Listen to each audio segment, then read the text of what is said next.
6, 11, 5, 9 and 20 miles today, 4, 11, 17, 32 the day before. Boot, boot, boot, boot, moving up and down again. There's no discharge in the war. Don't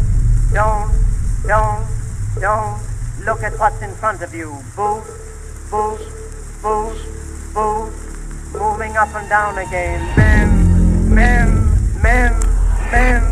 Men go mad with watching them. There's no discharge in the war. If your eyes drop, they will get the top of you. Boot, boot, boot, boot, moving up and down again. There's no discharge in the war. Try to think of something different. Oh, my God, keep me from going lunatic. Boom, boom, boom, boom, moving up and down again. There's no discharge in the war. Uma história cruel. Um crime que chocou uma cidade. Uma história perdida no tempo. E uma família devastada pela dor de sua perda. Essa história ocorreu em Araguari, uma cidade do interior de Minas Gerais que, apesar de calma e alegre, tem suas histórias de profunda tristeza e crueldade. Em 19 de agosto de 1919, o jovem Absair, de apenas 12 anos, saiu de sua casa a pedido da mãe para comprar arroz, pois eles não tinham o que comer. Mas o que ninguém imaginava é que a partir desse dia, ele não voltaria para casa. Após ele deixar sua casa, ele foi até seu pai, Belmiro Nascimento, que estava em uma confraternização em uma das famosas vendas da cidade. O jovem foi até o local para pedir dinheiro para comprar o alimento que sua mãe havia lhe pedido. Mas Belmiro negou e o mandou voltar para casa. Tocada com a situação, uma mulher que observava a cena resolveu dar dinheiro ao jovem para que ele pudesse comprar o alimento e assim voltar para casa. Mas o que todos não sabiam era que Absair estava sendo observado por Epaminondas, um homem que tinha desavenças com seu pai e estava observando o menino desde sua entrada. E por vingança, resolveu praticar justiça com as próprias mãos. Epaminondas, assim que o garoto saiu da venda, o agarrou e o levou para uma área afastada da cidade. E ali, durante 6 longos dias, praticou atos de tortura contra o jovem. Para entender melhor a história, fomos até o Arquivo Histórico de Araguari Dr. Calil Porto. No local encontramos diversos anexos de jornais e dados sobre o que e como tudo aconteceu. A historiadora responsável por arquivar o caso no museu nos deu uma entrevista contando melhor como tudo de fato ocorreu. Eu me chamo Aparecida da Glória Campos Vieira. Eu sou historiadora e técnica em arquivos e estou aqui no Arquivo Histórico e Museu Dr. Calil Porto há 30 anos exatos, exercendo essa profissão nesse resguardo e divulgação da história de Araguari. Como a senhora se interessou mais por esse caso do Absair e por que a senhora quis se aprofundar mais sobre o conhecimento desse caso? O que tocou a história em você? Se alguma parte da história tocou mais em você? Sim, com certeza, porque Araguari ela teve outro caso muito emblemático, que é o caso dos Irmãos Naves, muito estudado, e o caso do Absair, que não era tão divulgado. Então, como faz parte desse processo aqui no nosso arquivo de coletar dados e divulgar essa história, eu e a outra historiadora, Juscelia, resolvemos nos aprofundar nesse tema para podermos até colocar em um livro que a gente fez e publicou, contando um relato e um pouco desse caso que as pessoas desconheciam totalmente. E a senhora poderia dizer para a gente um breve relato sobre o que a senhora sabe sobre a história do menino Absair? Sim, claro. Mas eu vou contextualizar primeiro como é que estava Araguari. Esse caso aconteceu em 19 de agosto de 1919. Araguari, ela florescia como cidade. Ia completar 31 anos de emancipação política. Era muito jovem, como cidade, né? Porque a história dela é muito anterior a isso. Na época era agente executivo Adalardo Cunha, usava essa denominação de agente executivo e não prefeito. E ele ele era ao mesmo tempo agente executivo e presidente do Poder Legislativo. Então, os dois poderes, executivo e legislativo, caminhavam juntos e só foi desmembrado nos anos 30. E é nesse contexto que vai acontecer o caso, porque os pais do Abissaí, que vieram também, né, para cá, eles não eram de Araguari, o Belmiro e a Betânia, os pais dele, eles tinham 12 anos, né, Abissaí Martins Paixão. Ele tinha mais 3 irmãs, então foi nesse cenário que aconteceu tudo que veio a ser esse crime bárbaro.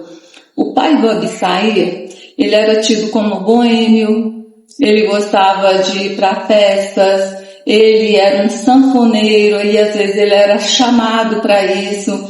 Então ele sempre às vezes frequentava à noite. Araguari não possuía nessa época clubes. Tinha cinema, tinha o Éden Cinema já ali na rua Doutor Afrânio, mas antes não falava assim, por exemplo, não era um armazém, usava a denominação de venda. E o pai do Abissaí, o Belmiro, ele vai para uma dessas vendas que ficava na rua Sergipe, a 2 quarteirões daqui, hoje é Lidolfo Rodrigues da Cunha, filho. E eles vão lá para essa venda, e ele vai ter o contato o primeiro contato que ele tem com o suspeito de cometer esse crime bárbaro contra o filho dele. E o que justifica essa suspeita tão grande, e eu vou revelar isso para vocês também, tinha algumas pessoas nesse ambiente, inclusive esse Epaminondas Machado, que tinha o apelido de Nonda. Tinha outras pessoas lá e tinha um chamado Valdevino. Ele vai pagar uma rodada de bebidas, naquela época se chamava contos de réis, o dinheiro, e ele estava com cerca de 50 contos de réis.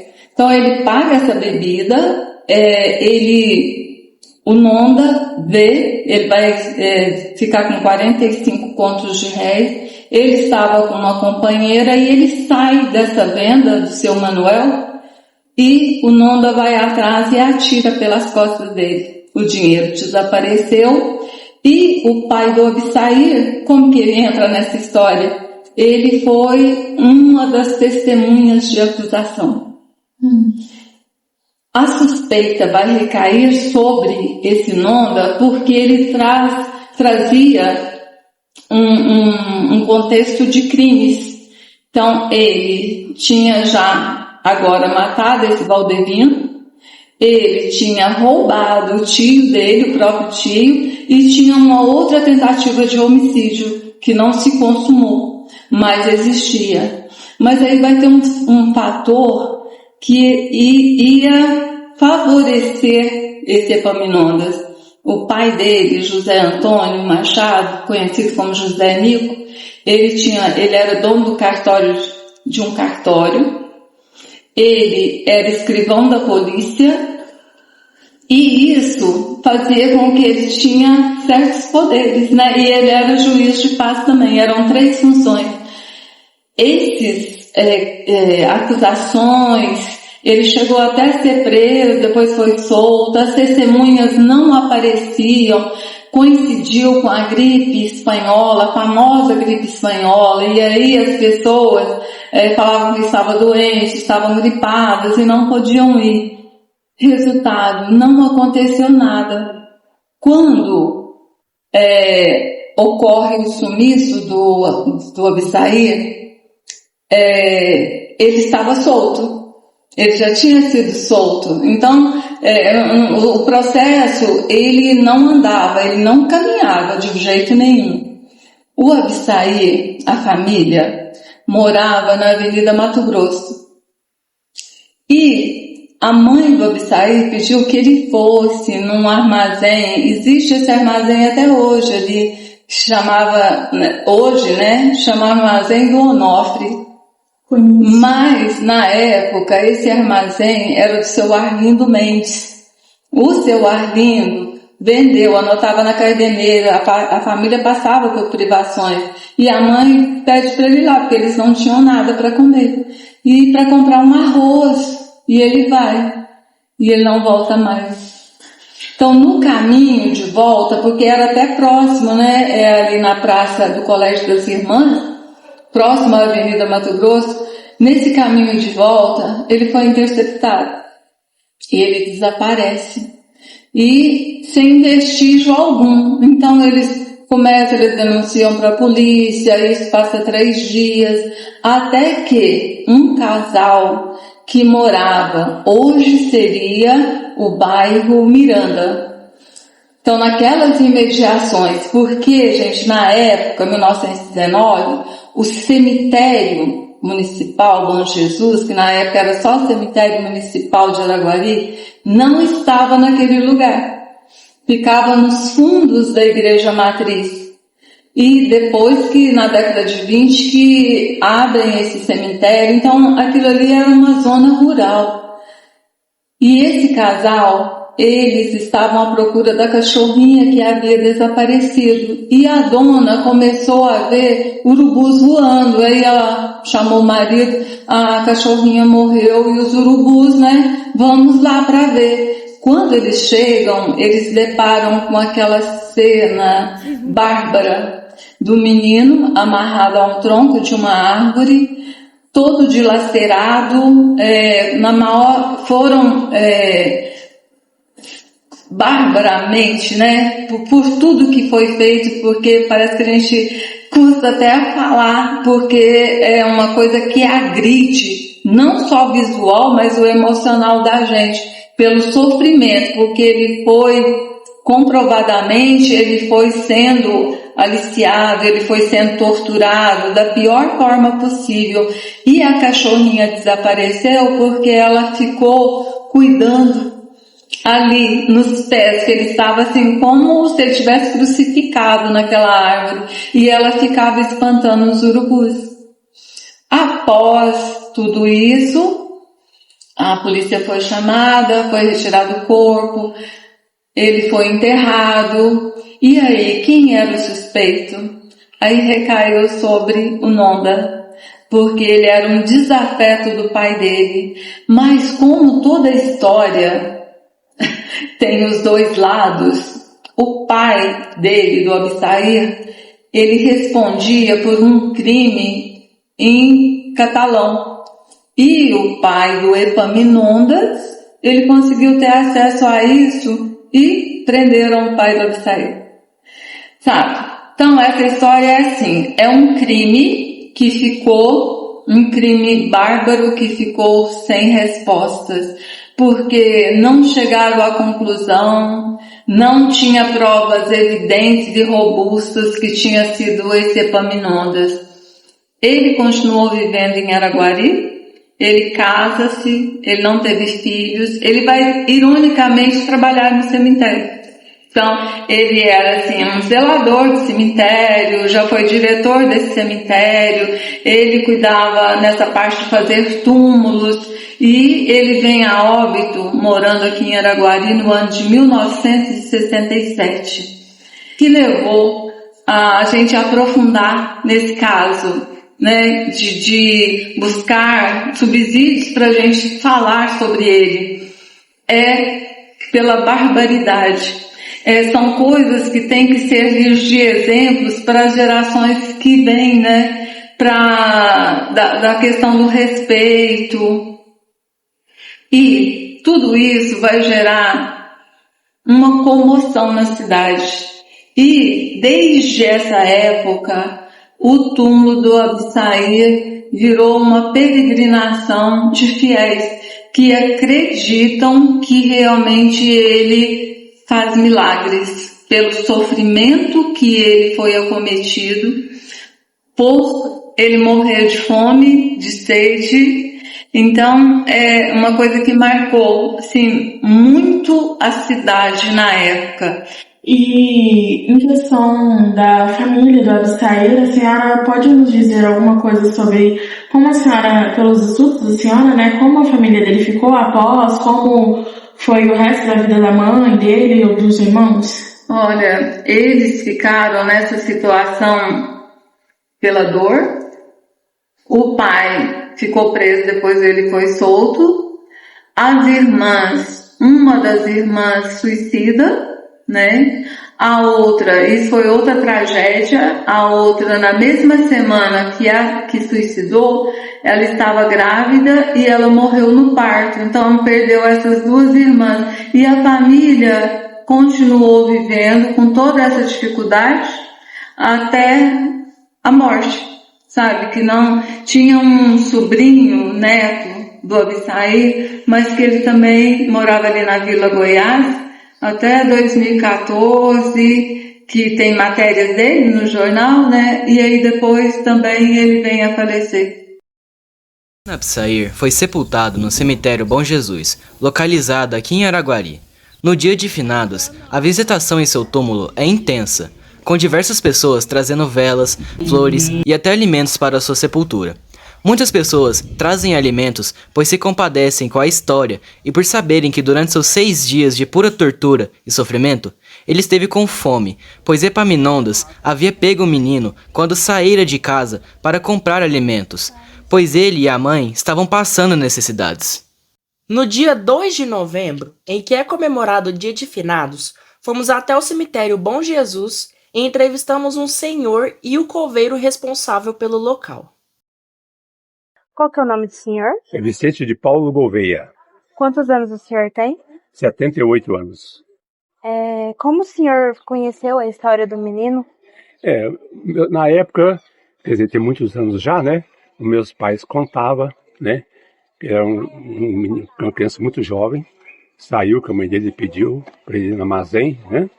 E ele no armazém, ele foi desaparecido, né? Com a apuração de procura dele, tudo, acharam ele todo picado, saqueado lá no mato, né? Uma morte muito sofrida, né? E era uma criança muito especial, família, né? Quer dizer, isso aí é bárbaro, né? Pra fazer com uma criança uma coisa dessa, que é um anjo, né? Então a gente fica, na época, quer dizer, não é da minha época, antes, né? Tem mais de 100 anos isso aí. Então o pessoal ficava muito, né, sentido com isso. E essa história continuou sempre, né? E aqui é o túmulo dele. E até hoje o pessoal ainda faz muito, reza muito por ele e recebe muita graça por ele, entendeu? Ele é um anjo, né? Uma criança jovem. E o senhor conhece alguma história, algum relato de alguém que recebeu um milagre dele? Não, a minha mãe, por exemplo, minha mãe hoje é falecida, mas meu pai, né? Meu pai, se estivesse vivo hoje, estaria com 125 anos, né? Quer dizer, ele mesmo rezava muito por ele, a minha mãe, né? Quer dizer, eles não contavam assim pra gente, mas eu tenho certeza que meu pai, todo finado, ele vinha aqui trazer flor, punha a vela queimar, né? Que declarar ele como assim, quer dizer, isso é só Deus fazer, declarar ele como um santo, né? E qual é a sua opinião sobre esse caso bárbaro que aconteceu com ele aqui em Araguari? Isso aí, como se dizer, muitos anos ainda vem acontecendo esses casos. Quer dizer, a desumanidade hoje existe até hoje. Quer dizer, no caso no Rio de Janeiro, né? Tá aquele tanto de gente lá, né? E nós todos somos irmãos, nós todos somos filhos de Deus, né? Principalmente mexer com criança. E criança é uma pessoa inocente ainda, muito inocente, né? Então, e ainda acontece isso, porque tem pessoas más por aí. A gente tem que conversar com as crianças, saber com quem conversa, né? Que a maldade tem demais no mundo de hoje, né?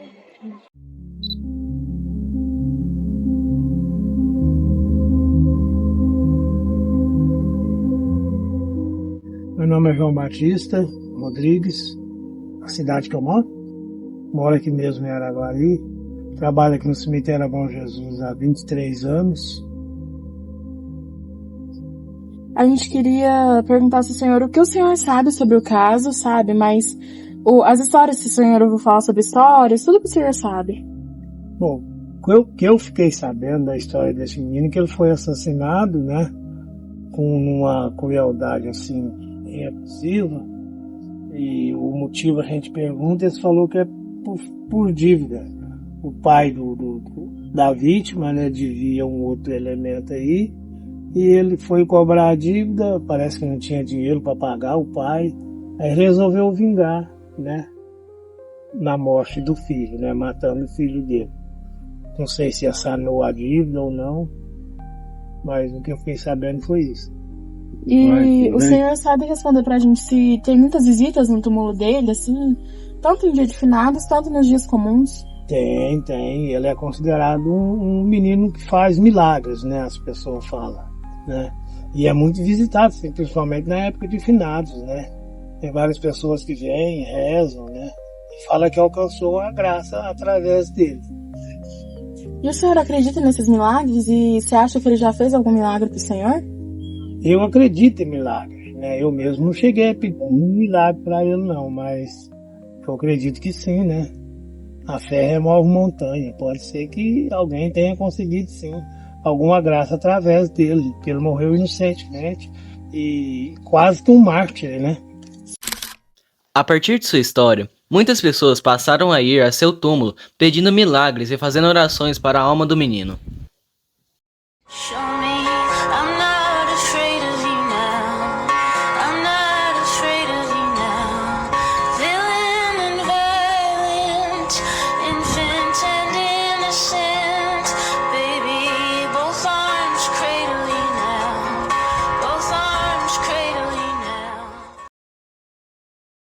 Após alguns dias da nossa visita ao cemitério, fomos até o local onde era localizada a venda em que o pai do menino frequentava.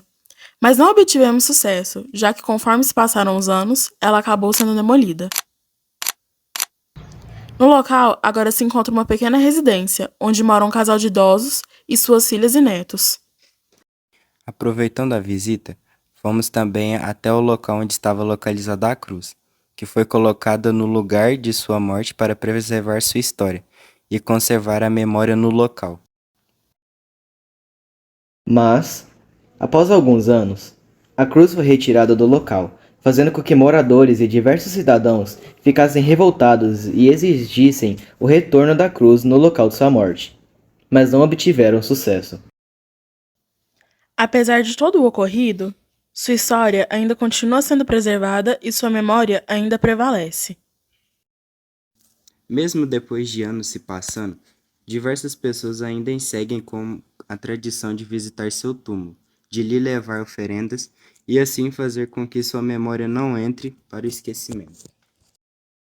Ao lembrar esse crime terrível, trazemos à tona uma parte de Araguari que há tempos parece que foi esquecida.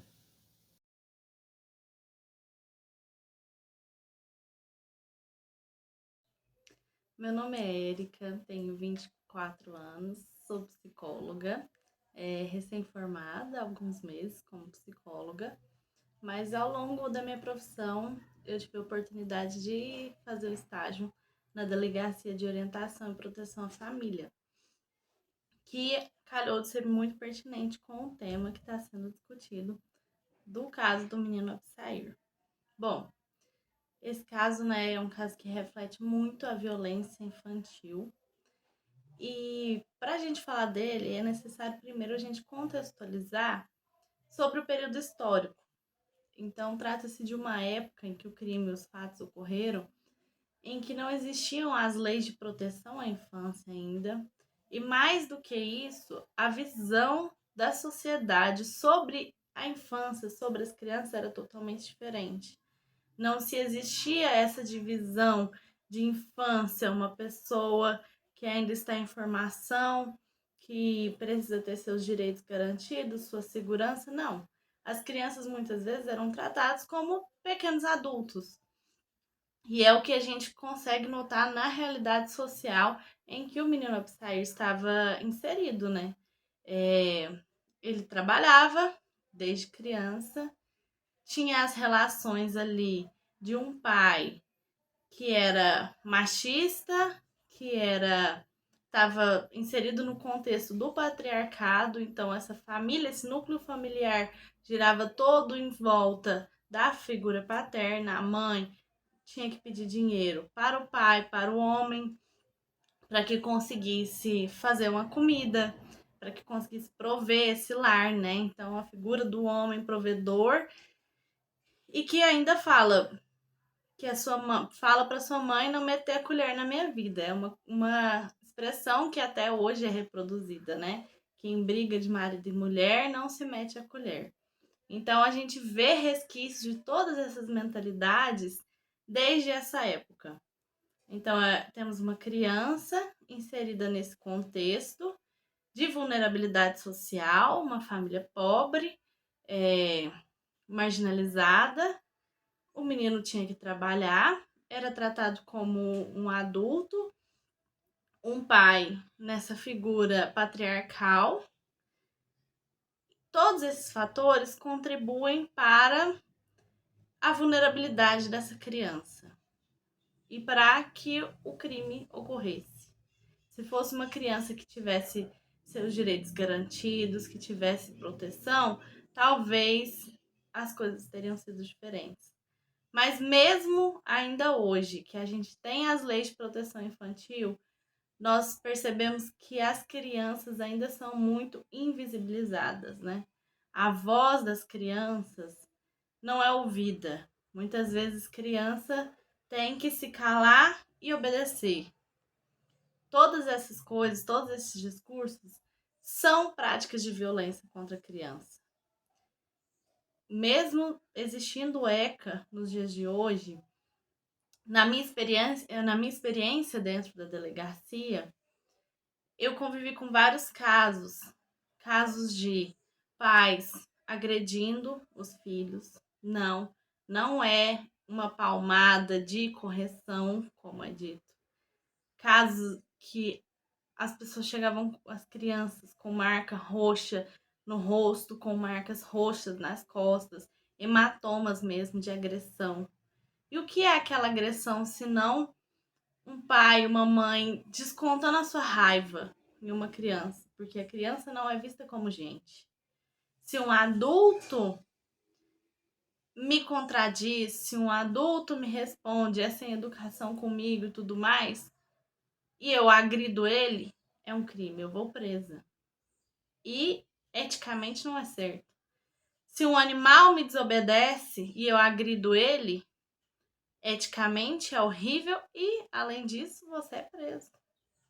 Mas com crianças, ainda é reproduzido esse discurso de que não, que criança tem que apanhar para aprender a ser gente.